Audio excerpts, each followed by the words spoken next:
Break के बाद दोबारा आपका इस्तकबाल है। अब नजर डालेंगे कौमी और बैनुल अक़वामी खबरों पर।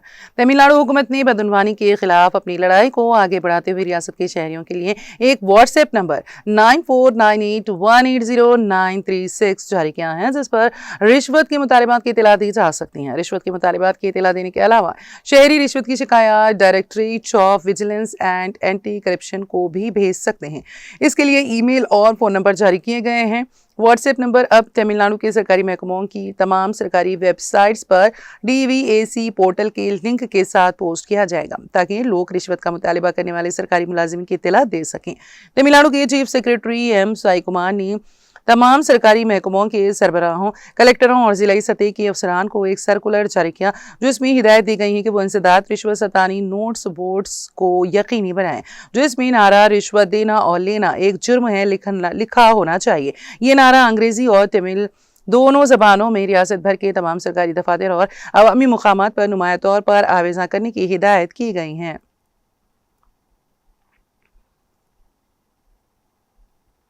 उत्तर प्रदेश के फरीदपुर में खातून ने खुद को IAS ऑफिसर जाहिर करके फेसबुक के जरिए एक नौजवान से दोस्ती की, मोहब्बत का रिश्ता कायम किया और बाद में उससे शादी कर ली।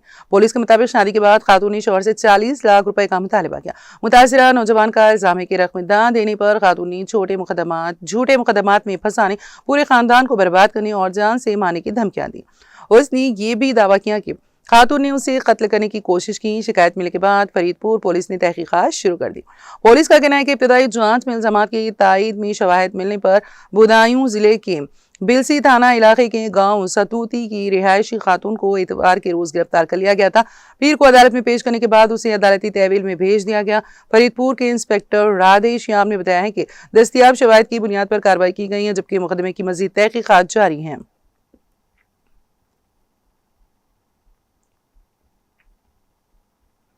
मुल्क में एक बार फिर कोविड-19 के केसेस में बतदरीज इजाफा देखने में आ रहा है, जिस पर तिबी माहिरीन ने तशवीश का इजहार करते हुए आवाम से एहतियात बरतने की अपील की है। माहिरीन का कहना है कि मौसम की तब्दीली के बायस होने वाले आम बुखार, नज़ला या जुकाम समझकर बहुत से लोग कोविड-19 की इब्तदाई अलामत को नजरअंदाज कर रहे हैं, जिससे वायरस के खामोशी से फैलने का खतरा बढ़ रहा है। तिब्बी माहिरीन के मुताबिक अगर किसी शख्स को बुखार, मुसलसल खुश्क खांसी, जिस्म में शदीद दर्द, गैर मामूली थकन, गले में खराश या दर्द, सूंघने या जायका महसूस करने की सलाहियत में कमी जैसी अलामात जाहिर हो तो इन्हें मामूली मौसमी बीमारी समझकर नज़रअंदाज ना किया जाए। ऐसी सूरत में खुद इलाज करने के बजाय फौरी तौर पर कोविड-19 टेस्ट करवाना चाहिए, ताकि बर वक्त तशखीस और इलाज मुमकिन हो सके। डॉक्टरों ने खबरदार किया है कि मुश्तबा अलामात जाहिर होने पर मुतासरा शख्स को फौरी तौर पर खुद को दूसरों से अलग आइसोलेशन कर लेना चाहिए, ताकि वायरस खानदान और मुआशरे में मजीद ना फैल सके। उनका कहना है कि बर वक्त एहतियात ना करने की सूरत में केसेस में मजीद इजाफा हो सकता है।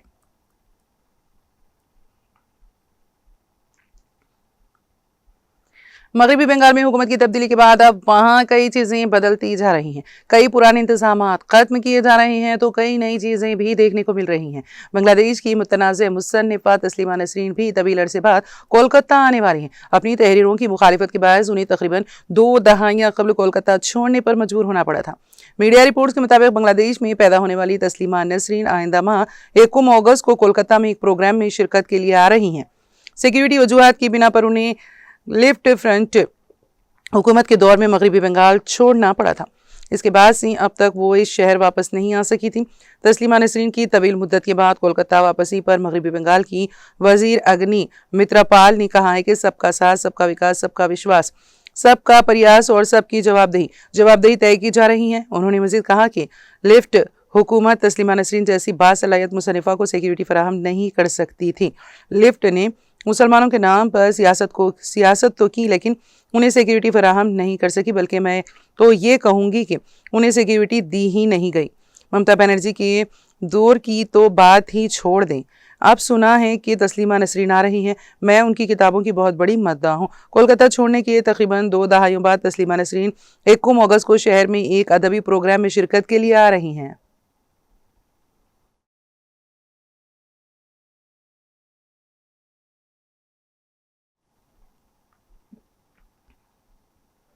बॉलीवुड अदाकारा आमिर खान और गौरी की बैन मज़ाहिब शादी शदीद तनाज़े का बायस बन गई हैं।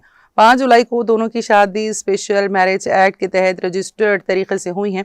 ताहम अब दोनों मजहबी हलकों की जानिब से इस पर सख्त मुखालिफत सामने आ रही है। रिपोर्ट के मुताबिक अयोध्या के जगत गुरु परमहंस आचार्य ने ऐलान किया है कि जो शख्स आमिर खान को कत्ल करेगा उसे 5 करोड़ रुपए इनाम दिया जाएगा। बताया जाता है कि उन्होंने महाराष्ट्र के वजीर नीतीश राणे के बयान की हिमायत में ये धमकी दी है। इसी दौरान बजरंग दल के कारकुनों ने भी आमिर खान का पुतला नजरियातेश करते हुए उनके खिलाफ एहतजाज किया। चंद रोज बाद मुस्लिम पर्सनल लॉ दारुल उफ्ता शाही के चीफ मुफ्ती मौलाना इब्राहिम हुसैन ने भी इस शादी के खिलाफ फतवा जारी किया। उनके मुताबिक शरीयत के तहत किसी मुसलमान मर्द का गैर मुस्लिम खातून से शादी करना गुनाह है और आमिर खान को इस पर तौबा करनी चाहिए। दूसरी जानिब नाक़दीन का कहना है कि दोनों ने बाहमी रजामंदी से और कानूनी तौर पर शादी की है, लेकिन दोनों मजहबी हल्के इस हकीकत को नज़रअंदाज कर रहे हैं।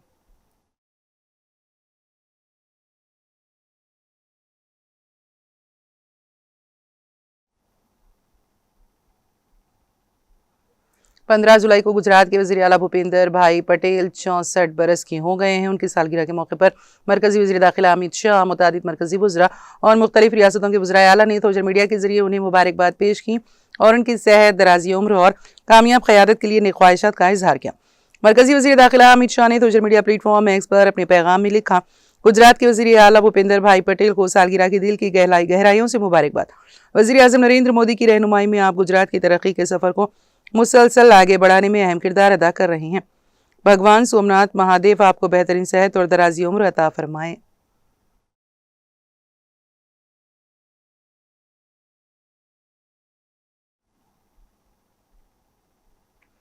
उत्तर प्रदेश के लखनऊ में वाक़ किंग जॉर्ज मेडिकल यूनिवर्सिटी की हॉस्टल्स में रिहाइश पजीर तलबा के लिए खाने के इंतजाम के हवाले से बड़ी तब्दीली मुतारिफ कराई गई हैं।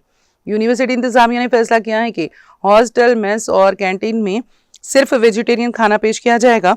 नॉनवेज खाने पर मुकम्मल पाबंदी आयद की गई है।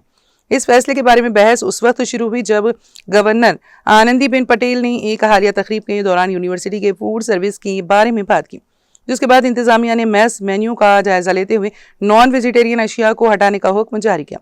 इससे पहले चिकन और अंडे हफ्ते के मखसूस दिनों में हॉस्टल मेस में पेश किए जाते थे और कैंटीन में बिरयानी, रोल्स और अंडे की सालन जैसे ऑप्शंस पेश किए जाते थे। नए क़वानीन के तहत अब यहाँ दाल, सब्जियां, पनीर, चावल, रोटी, दूध और दही पेश किया जाएगा। खास मेन्यू में वेजिटेरियन पकवान ही शामिल होंगे।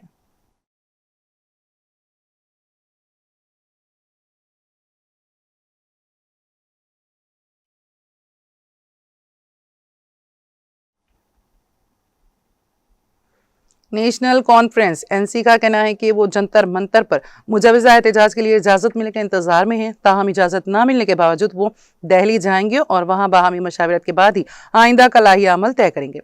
एनसी ने कौमी दारुल हुकूमत में पार्लियामेंट के मानसून इजलास के पहले दिन यानी 20 जुलाई को एक रोज़ा एहतजाज का ऐलान किया है, जिसके लिए पार्टी इजाज़त मिलने का इंतजार कर रही है।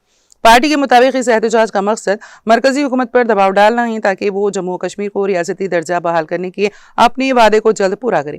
ये प्रोग्राम एक ऐसे वक्त में हो रहा है जब उमर अब्दुल्ला के चचा फारूक अब्दुल्ला के छोटे भाई और नेशनल कॉन्फ्रेंस के सीनियर रहनुमा डॉक्टर मुस्तफ़ा कमाल का गुज़िश्ता रोज़ इंतकाल, जिसके बायस अब्दुल्ला खानदान सोगवार है। ताहम वज़ीर आला उमर अब्दुल्ला ने कहा है कि अपने चचा के इंतकाल के बावजूद दिल्ली मार्च के फैसले में कोई तब्दीली नहीं की जाएगी। श्रीनगर में सहाफ़ियों के साथ गुफ्तगू करते हुए उमर अब्दुल्ला ने कहा है कि यह उनके ख़ानदान और नेशनल कॉन्फ्रेंस दोनों के लिए इंतहाई मुश्किल वक्त है। उन्होंने कहा है कि डॉक्टर मुस्तफ़ा कमाल ने जम्मू कश्मीर की सियासत में अपनी अलग शिनाख्त कायम की थी।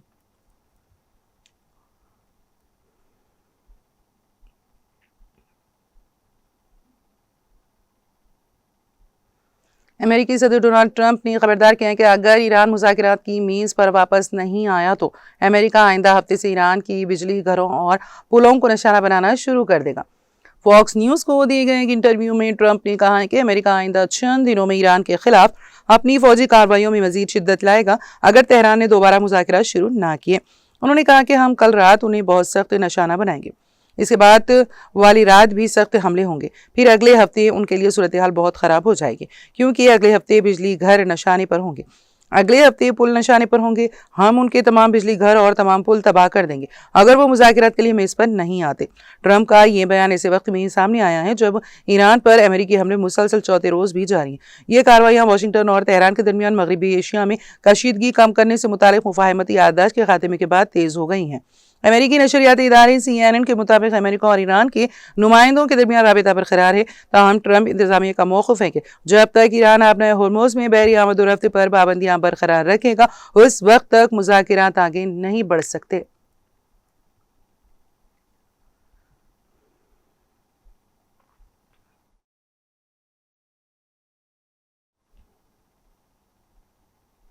अमेरिका ने ऐलान किया है कि वो 30 सितंबर तक इराक से अपनी तमाम फौज वापस बुला लेगा, जिसके साथ ही 2003 में सद्दाम हुसैन की हुकूमत के खात्मे के लिए शुरू होने वाली और बाद में दाइश के खिलाफ कार्रवाइयों में तब्दील होने वाली 23 साल अमेरिकी फौजी मौजूदगी का इख्तिताम हो जाएगा।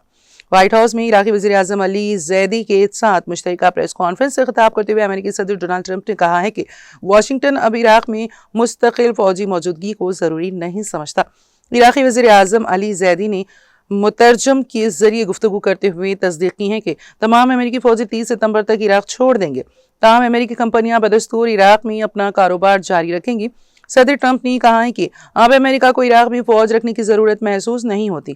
उनके मुताबिक इराक के साथ ताल्लुकात अब वसी तिजारती शराकतदारी की शक्ल इख्तियार कर चुके हैं। खास तौर पर अमेरिकी तेल कंपनियों के साथ ताउन में इजाफा हुआ है। उन्होंने कहा कि अगर ज़रूरत पड़ी तो अमेरिका इराक की मदद और तहफ़्फ़ुज़ के लिए मौजूद होगा, लेकिन मौजूदा हालात में फौजी मौजूदगी जरूरी नहीं है।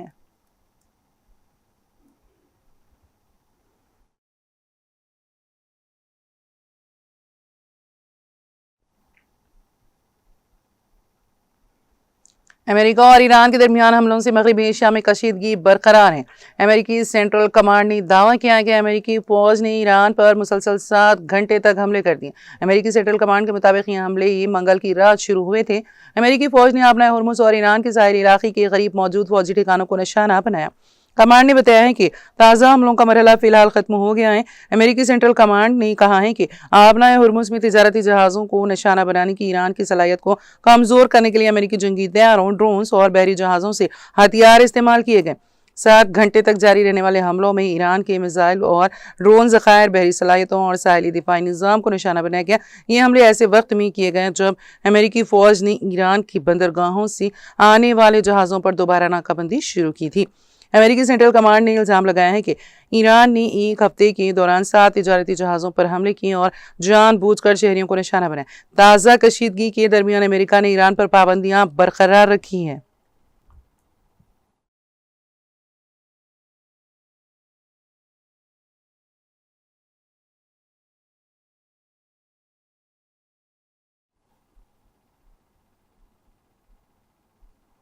और अब आखिर में एक नज़र हेडलाइंस पर। तेलंगाना में SIR की मुद्दत में तोसी, घर घर सर्वे 3 अगस्त तक रहेगा जारी, तेलंगाना हुकूमत का फैसला।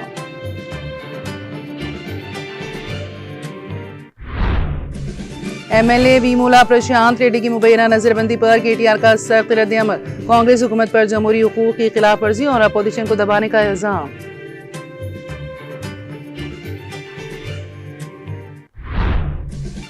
कांग्रेस हुकूमत मुलाजिमिन की हेल्थ स्कीम नाफिज करने में नाकाम, T हरीश राव का बयान, 2 माह से कटौती जारी, हेल्थ कार्ड और रकम की वापसी का मुतालिबा। आप मेरी आवाज को हरगिज दबा नहीं सकते, कांग्रेस हुकूमत के खिलाफ मेरी जंग हरगिज नहीं रुकेगी, प्रशांत रेड्डी का बयान।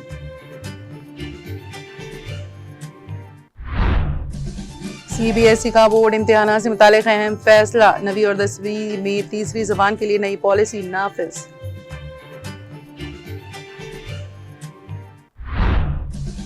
वज़ीर आला भूपेंद्र पटेल की सालगिरह पर वज़ीर दाखिला अमित शाह की मुबारकबाद, कहा वज़ीर आला गुजरात की तरक्की के सफर को दे रहे हैं नई रफ्तार। तमिलनाडु में रिश्वत की शिकायत के लिए हुकूमत ने व्हाट्सएप नंबर कर दिया जारी, रियासत के चीफ सेक्रेटरी ने तमाम सरकारी महकमों और दफातर को इंसदाद रिश्वत सदारी नोटिस बोर्ड लगाने और नुमाया करने की दी हिदायत। और जंतर मंतर पर एहतजाज के लिए दिल्ली जाना तय, इजाजत ना मिली तो प्लान B तैयार रखेंगे, उमर अब्दुल्ला का बयान।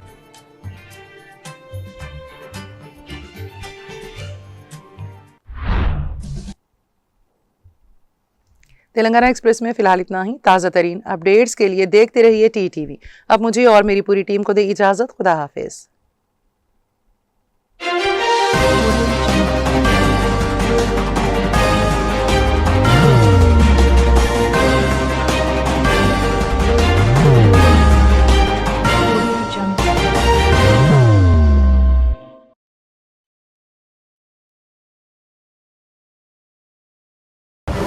जिंदगी में कितना भी हो मुश्किलों का अंधेरा, रासिक स्टोन से चमकेगा किस्मत का सितारा। सीधे खानों से निकालकर तराशा गया और डॉक्टर रोशन और डॉक्टर MM रजा के ज्ञान से संवारा गया। इल्मी जवाहरात एक बेशकीमती इल्म है। ये जिंदगी के हर मोड़ पर हमें आगाही देता है। हमारी नाकामयाबी, कारोबार में परेशानी, शादीशुदा जिंदगी में तनाव, औलाद की परेशानी, प्यार के मसाइल, लव मैरिज, पैसों की तंगी, पढ़ाई में असफलता, सेहत में खराबी, क्या यही है जिंदगी? कैसे मिलेगी हमें इन सब से राहत? इन सब मुश्किलों से निजात पाने के लिए जेमोलॉजिस्ट डॉक्टर रोशन और डॉक्टर MM रजा से एक मुलाकात बदल सकती है जिंदगी और तकदीर दोनों। Bangalore, Hyderabad, Visakhapatnam, Vijayawada, Dubai, Delhi, Mumbai. One visit can change your life.